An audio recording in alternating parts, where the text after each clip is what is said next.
Well, it sounds like there's a little bit of interest, sees how so many people showed up, and thank you for coming this morning, and learning about the pantry door storage rack system. This was something that I was approached with by a client, and they like to cook. So we got together and we started talking about this, what they'd like to do. So anyway, pantry door storage rack system, and I call it PDSR all the time. So just in case you wonder what a PDSR, that's what that is. All right, so spices, storage. Everybody knows what storage or what spices are presented in a grocery store as. They're very nice, neat, organized. They just look beautiful. They're alphabetized, they're by size, it's glorious. But once they get home, they don't necessarily stay that way. So my client this is their system right now. Actually, this was the system they had when I left that day. Because the system that they had, see that red tote in the background? All those spices were just laying loose in that red tote. That's not very efficient when you're trying to cook a nice meal. So first thing I did was I got in there and I 5S'd the whole doggone thing. Organized them by size and diameter and height and everything. And just to give kind of an idea how many we had, and what you see on the counter is maybe a third of what was left in the tote. They got spices I've never heard of. So, okay. There we go. Yeah, there we go. So I told them this is one of the solutions that I'd recommend, some kind of organization. And they had seen things on Pinterest. And these are items that I had taken off of Pinterest website. They're nice and they're neat, but what's missing on all these? Well, one of the things that I saw that was missing was thoughtful design. You got to have, in my case, portability is one of the things I wanted. Convenience, practicality, low maintenance, and customizable as the customers' and clients' needs change. They may have an allergy that they develop, and they're going to get rid of a whole bunch of spices now. So what are they going to put in there? Well, it's customizable, so you can do that. So the client's need were for spices and food wraps originally, and then she said, well, what about root crops? I said, okay, potatoes, onions? She said, yeah, all right. So I had to think, well, what else can we include in this? Well, so I also added movable, portable shelves. And you'll see here in a second exactly what I'm talking about. Realistic size for root crops, because what they saw on Pinterest would hold about 4 or 5 potatoes. Most potatoes are sold in 5-pound bags or larger. Most onions are sold in 1 to 3 pound bags or larger. So I thought, let's go with the minimum and then make that a little bigger. Oversized storage for food wraps, because they cook a lot, they have a lot of leftovers. It's just M and R now. So the end result was 34 unique part names, 134 or more parts, individual parts, and 4 different cleat lengths.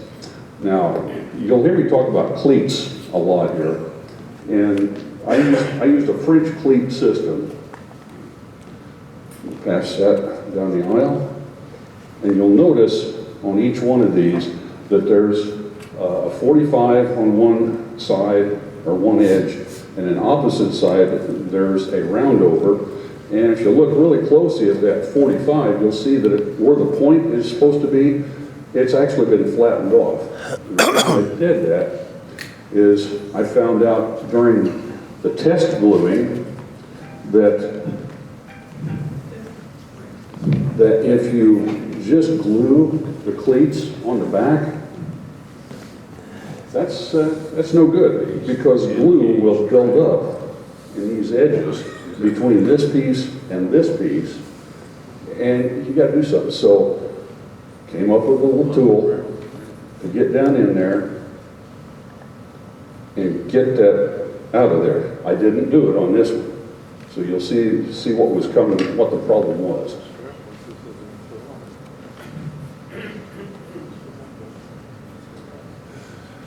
Okay, so you can see the total square footage of the materials that I use, and the total price was around $67 to $70, something like that. Not terribly bad. So, this is the initial concept over here, and then this is some experimentation. Now, the final result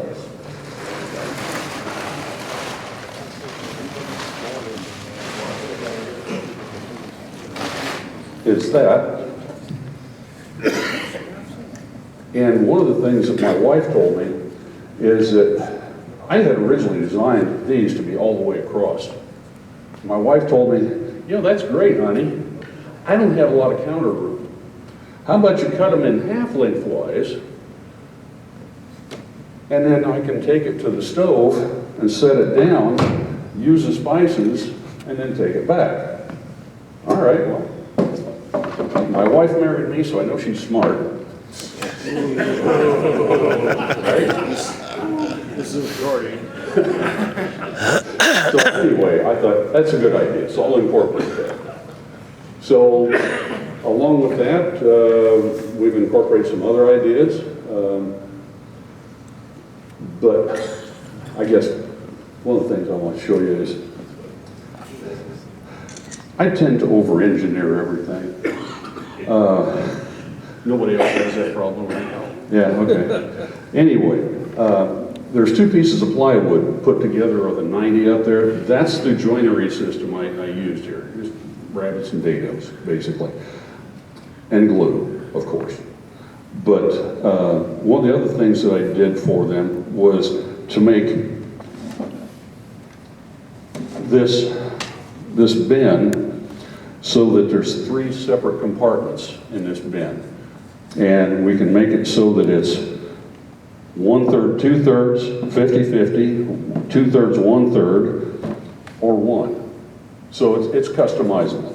And should she decide to use it all as one, these just fit down over here to the side. I thought she was going to cry when I offered up this next idea. What's the one thing about root crops that every woman hates? Cleaning up after them after you've stored them for a while. Because wherever they're stored, dust falls off, onion peels falls off.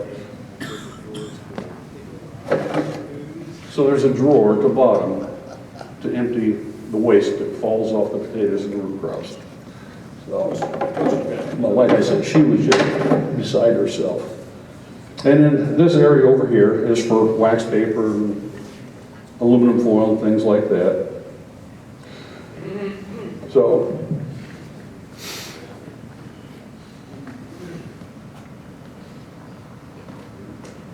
we did a test fit up, and this piece right here, and then the piece it's in front of, are actually the upper back and then the lower back. The lower back is made out of 1/2-inch plywood, the upper back's made out of 1/4 inch. And at some point you'll see in some of these photos where I've routed out deeper on the side pieces to allow for the 1/2-inch thick plywood, and then I rounded the edge over so it comes out nice and aesthetically pleasing. It's just all together beautiful. So this is the test fit of the bottom storage. This is all just test fit. There's nothing glued together here yet. You can see on this side here, initially, it was 2 short pieces. This piece here, I turned it up the upper part, turned into a half-lap joint and added this because she decided after I started building this, she didn't want the bin on this side for the root crops. She wanted it on the other side. So I had, anyway. So cleats, and more cleats. I think I know there were 4 different lengths of cleats, and I want to say there's something like 40 some odd cleats, because there's 17 on here, and then this and this are the same length, but these smaller ones are a different length. So there's a lot of cleats there. The glue up on this was a challenge. I'm not gonna lie.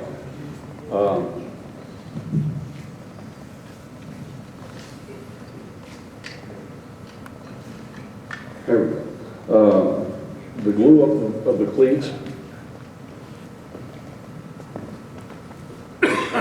I had to get a board, and what I did was I glued up in between each cleat. I would lay this down.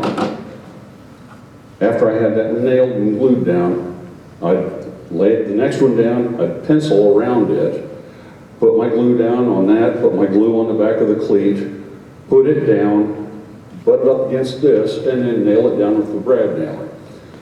Did that all the way up and down this thing, and I think there's less than a 32nd of an inch difference from the bottom to the top. So I did good, by my standards anyway.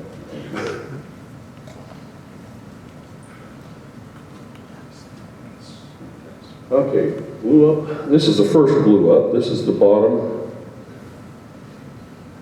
and the divider. And when I started to actually do a lot of photo work on this project, it was after I had said, okay, well, I'll be a presenter and I'll do this. Up until that time, it was just me.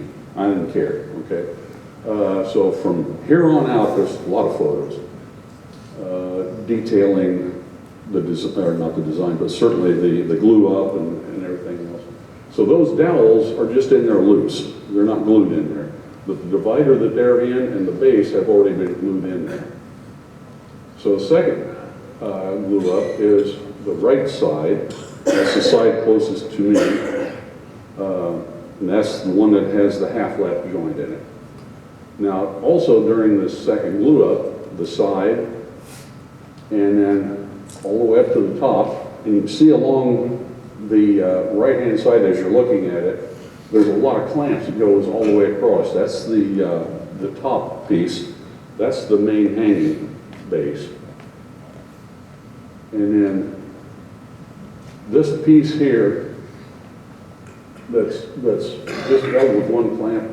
The only reason I had it in there was to try and maintain perpendicularity of that side piece at this end of it, because the base and everything was held perpendicular to the other end. Third glue up was the left side bottom and bottom dowels in the bin. There's 3 3/4 inch dowels in the bottom of that bin to keep the potatoes and onions and everything from falling through. And this is just some more photos of that same glue up.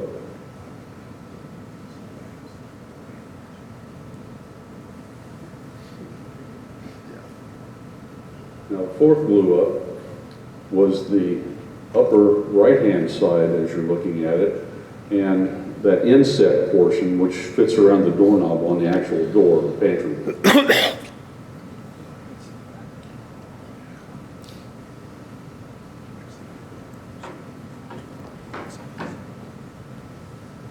Now you can get a kind of an idea. You see, it's taken up a fair amount of real estate in my shop too. Okay, so as far as painting, yeah, it's taken up a lot of real estate in my shop. So to paint this, believe it or not, I have a Lazy Susan underneath that, a metal 12-inch Lazy Susan with plywood on the top and on the bottom. And I can turn it all the way around. So, with that in mind, anybody have questions? You said the cleats are glued to a 1/4 inch. The whole thing is 1/4 inch? Yeah. This back here, the cleats are 1/4 inch thick and the back is 1/4 inch thick. my original Don't design, worry about it. A bunch of weight on it, pulling it out. I'm not, and the reason why is because I've rabbited the sides so that the plywood actually sticks out past where you think it is by 3/8 of an inch or thereabouts, and it's glued in place as well. So, like I say, I try to over-engineer everything I do. So, good question. Anybody else? How wide is it total? From outside to outside is about 27. Inside is about 25 and a half, a little under 25 and a half. And did you mount it to the door then, just with the screws up there and down at the bottom? or- There will definitely be at least 2 screws up here, and then wherever I can find a good place to mount down below. But yeah, something's going to have to be done down below. I'll probably have some midpoint and some at the bottom. Have you got any idea of what weight you're adding to the door that's normally swinging? It's a hollow core door that it's going to be mounted on. This door probably weighs 10 pounds or less, as you see it right now. Well, with all of these on it, weighs about 10 pounds or less. So, yes. How do you deal with the issue that happens on all cabinets and stuff, when you, as you're opening it, you know, it sort of can hit the frame or whatever? Well, this will be mounted on a pantry door, an interior house door that's 30 inches wide. Okay, so you just made it small enough that it... I made it small enough to start with that it's not going to be an issue. And the very bottom, even though it's only about 4 inches or so off the ground now, will be about 7.5 inches, give or take, off the ground in application. So I tried to make it high enough where she didn't have to bend over a whole lot to get into the root crops or the wax papers, whatever like this. But also, if she's got stuff up here on this very highest one, she's not going to have to get a step ladder to do it. Straight up and right out. Any other questions? What about the hinges for the door? Did you have to beef them up to handle? The one concern that I've got about this is the hinges on the door. And I plan on taking at least 1, if not 2 hinges, or 2 screws out of each hinge, and throwing those away and putting longer screws in on both sides of both the door and the frame. Consider a piano hinge? I did, but boy, those are expensive. Yeah. They are very expensive. And the other thing with the piano hinge, it's not meant to hold weight vertically. It's meant to support a movement. So it's pretty lightweight. You could add another hinge or two to your door if you wanted to. Yeah, if I wanted to, yeah. If I felt the need, and that's something I'll consider certainly when I get there and ready to go. Yes, sir. Could you give an estimate of the amount of time? Obviously, it's not a weekend project. I was afraid somebody was going to ask that. You can't hear the questions. Oh, I'm sorry, yeah. The question was, how much time do I have in this? You heard my answer. I've tried to keep track of it and didn't do a very good job. I would estimate probably close to a week. Man week, Yeah, yeah. If I was working in a factory or something like that, all by myself, yeah, probably at least 40 hours. But I'm slow. I'm horribly slow. And this is a one-up, so. Maybe, we'll see, we'll see. Yeah, I have all the patterns left to do all this stuff if I need to again, but I've made other stuff for these folks and they were pretty happy with me. I've asked them to keep it quiet. She said, she says, I'm going to get this, I'm going to put this on Facebook. I'm like, crap. So anyway, any other questions? Yes, sir. Is this the one for her, or is this? This is the number one. 2? This is the one for her. Yeah. The question was, is this a demo or is this the real thing? This is the one that's going to end up in my client's home.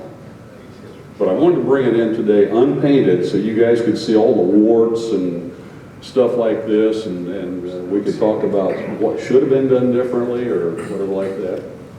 So, yes, sir.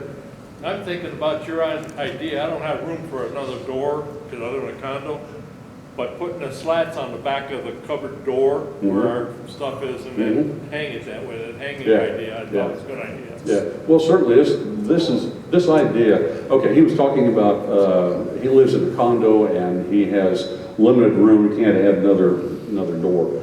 So he's talking about the possibility of maybe taking this and just putting the slats or something like this. And certainly, this concept could be scaled down. You leave off the bin at the bottom, you just take, what you need. But again, the people that this was made for, they do a lot of cooking, they have a lot of spices. So I want to make sure they have a lot of spice storage. But they've also got storage for other things. And you saw in the one slide where they have soup mixes and sauce mixes and things like that. And those will fit up here very nicely. Are you planning on filling that full of those shelves? I have one more of these. I have a total of 2 of the big ones. I have a total of 8 of the medium-sized ones. And I have a total of 4 of the smaller-sized ones. But I thought this would be a good representation, and that would minimize the possibility of all of them getting human finger oil on them, because I still have paint these yet. Any other questions? Yes? Talking about adding hinges, my dad did something similar, didn't use the cleats and so forth, but did a thing on the back of the pantry door. But he had racks for putting cans of soup and cans, and there was a lot of weight there. Yeah. For something like that, he added hinges. Yeah, the question was dealing with concern about weight for these and also for the hinges. As far as the hinges, I can replace the ones that are in the house with heavy-duty hinges, ball bearing hinges. I can replace the screws, first step. These, I'm not worried about these. I would not hesitate to put 30 pounds in just this one. These here, if you could get 30 pounds in there, I wouldn't feel bad about that either. They're put together pretty good. They're clamped really well, good glue. So. One other thing you might do for weight, I thought about afterwards, is if you put a wheel under the outside. On the door? Under this as a support, and then you wouldn't need to worry about the hinges. Comment was, again, dealing with weight, and Nelson suggested putting a wheel underneath this. Yeah. Yes? Just reference to weight, my clamp rack is on the back of a hollow core door, and no problem at all. Yeah, I don't expect much problem, I really don't. Oh, yes? 2 questions. So what size of brad nailer did you use for most of this? Okay, the question was what size brad nailer did I use? I've got a 18 gauge pneumatic, and I'd like to use a 16, but it's tough to find a 16. It's tough to find 16 brads. So. Any other questions? Yeah, I had another one. Okay. I saw you had some models. Like, did you do some sort of modeling or planning? What software did you use? Yeah. Question was how did I make the drawings? And I used Google SketchUp. For years and years and years, I've used TurboCAD. The TurboCAD is only a 2D, and Google SketchUp is 3D. And the more you use it, the better you get at it, and it's pretty easy to start with. My gosh, if I can do it, it's pretty easy. Other questions? Yeah, Rick. Yes, sir. I had, my wife wanted to do something like this on a pantry door, and it's a double door, so the doors are narrow. And so I saw an ad in Menards where they had some wire shelving, and I went to Menards and bought it. It was sitting there waiting for me to go ahead and get started, and she saw the newsletter, and she saw that this was coming up as a topic. I am so sorry. That was not my intention. Those wire shelves would have been a hell of a lot easier. Yeah. I'm so sorry, man. This has been a fun project. Don't get me wrong, it's been a fun project. I've learned a lot about it, mostly about my work ethic and work habits. Like I said, I tried to keep a track of the hours that I spent on this process and that process and this and the other. And found out I've got a lot of work to do to become efficient in my time, because my time, I'm retired, like a lot of you. And time doesn't have the same meaning for me that it might have for you, say. But there again, I do need to be better so that I can charge more efficiently, whatever. Yes, sir. With the placement of your cleats, obviously they're not going to stack. Did you think about using a larger gap between them, or just for customizability? I thought about that, and the question was about the gaps between the cleats and everything, because certainly you can't expect necessarily to get things that close. Well, you maybe could. It depends on what spices they want to put in there. Because certainly you can, they can put spices from here all the way up to here, well, from here all the way up to here. That's all the space you have to have. That's the minimum space. So anything that there goes maybe 3/8 of an inch up, and then it's clear. So, good question. I fiddled around with a lot of different dimensions in the process of settling on this. While I'm here, I'll show you. I don't think the paint has added very much to this. It probably has, but whatever. But this is the cleat spacer. So as I would I started at this end because the pointy end of the cleat is on the top, the rounded end is down here. So I wanted this to rest against the base of that, and then put the pointy end of the next one up against this. That was my registration mark, my registration point. Once I got everything safe, in place the way I wanted it, break out the glue and turn on the air compressor. Yes, sir. Could you show us the back of the boxes? Sure. Can I ask for a volunteer? He wanted to see the back of the box. No, not the big box, the little box. Oh, the little boxes? Sure. Show the head. Okay. Let's get the French cleat. Yeah, it's just a simple French cleat. How about the small one? How big is that cleat? Just a little bit smaller. Because that's Height-wise. I need. Yeah, it's a little bit smaller height-wise. Width-wise, whatever you want to call it. Yes.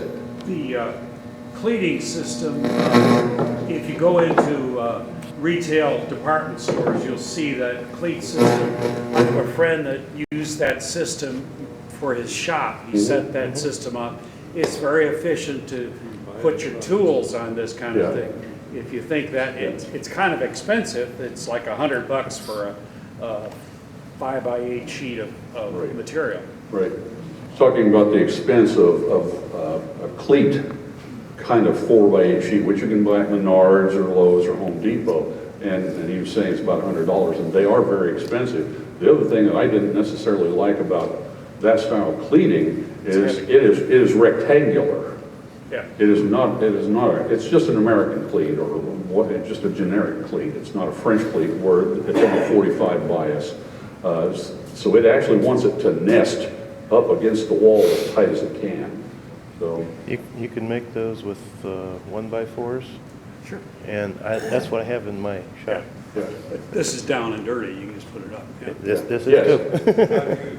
These French cleats in my shop. Uh-huh. One of the things you find that, mine aren't finished or anything.